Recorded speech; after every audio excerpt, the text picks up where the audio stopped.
Hello friends, welcome to best cooking.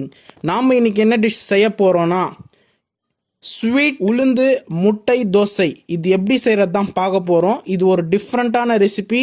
இது எப்படி செய்கிறதுன்னு வாங்க வீடியோக்குள்ளே போகலாம். ஃபர்ஸ்ட் ஆஃப் ஆல் ஒரு 150 கிராம்ஸ் உளுத்தம்பருப்பு வந்து நல்லா ஊற வச்சிடணும்.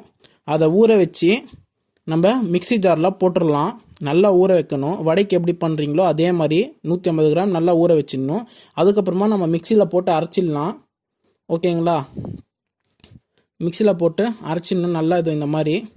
அதுக்கப்புறமா நம்ம ஒரு பாத்திரத்தில் முட்டை உடச்சி போட்டுடலாம்.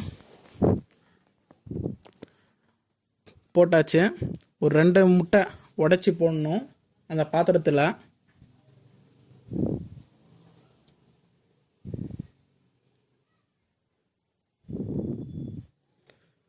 ரெண்டு முட்டை போட்டாச்சு. அதுக்கப்புறம் நம்ம தேவையான அளவு சர்க்கரை ஆட் பண்ணிடலாம் அந்த முட்டையில். ஓகேங்களா? ஆட் பண்ணியாச்சு. அதுக்கப்புறம் அது நல்லா மிக்ஸ் பண்ணி விட்டுடலாம். இந்த மாதிரி நல்லா மிக்ஸ் பண்ணணும். மிக்ஸ் பண்ணிட்ட அப்புறமா நம்ம அரைச்ச உளுத்தம்பருப்பு மாவு வந்து இதோட ஆட் பண்ணிடலாம். ஓகேங்களா? அது நல்லா ஃபைனாக மிக்ஸ் பண்ணணும். ஓகேங்களா? நீங்கள் ஸ்பூனில் பண்ணால் கொஞ்சம் டைம் ஆகும். நம்ம கையிலே பண்ணிடலாம். அப்போ தான் கரெக்டான ப்ரொப்போர்ஷனில் இருக்கும் அது. ஓகேங்களா? ஸ்பூன்லாம் வேணாம், கையிலே பண்ணிடலாம். அது கையில் பண்ணால் கொஞ்சம் சீக்கிரமாகவும் இது இந்த மாதிரி மாவு மாதிரி ரெடி ஆகிடும். அதுக்கப்புறமா நம்ம ஒரு தவா வந்து வச்சிடலாம் ஸ்டவ் மேலே. அது நல்லா சூடாகிட்ட அப்புறமா நம்ம எண்ணெயை ஆட் பண்ணலாம் தேவையான அளவு. அந்த மாதிரி எனக்கு எண்ணெய் வேணால் நெய் கூட ஆட் பண்ணிக்கலாம். நெய் ஆட் பண்ணால் ரொம்ப டேஸ்ட்டாக இருக்கும். அதுக்கப்புறம் நம்ம தோசையை எப்படி போடுறோமோ அதே மாதிரி போட்டுடணும் எண்ணெய் சூடாகிட்ட அப்புறமா. ஓகேங்களா?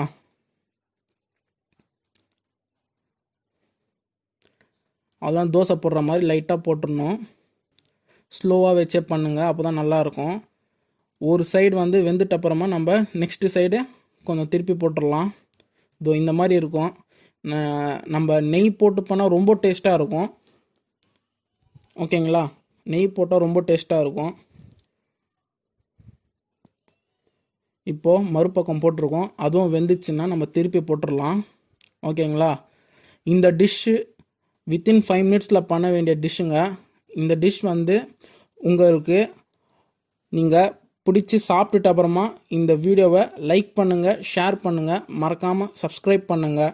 இந்த டிஷ் வந்து ரொம்ப ரொம்ப ரொம்ப எல்லாருக்கும் பிடிக்கும். அதுவும் வந்து இதில் வந்து உளுத்தம்பருப்புனாவே கொஞ்சம் இடுப்புக்கெல்லாம் கொஞ்சம் ஸ்ட்ரென்த்து. இந்த மாதிரி செஞ்சு கொடுங்க, உங்கள் கிட்ஸ் நல்லா சாப்பிடுவாங்க.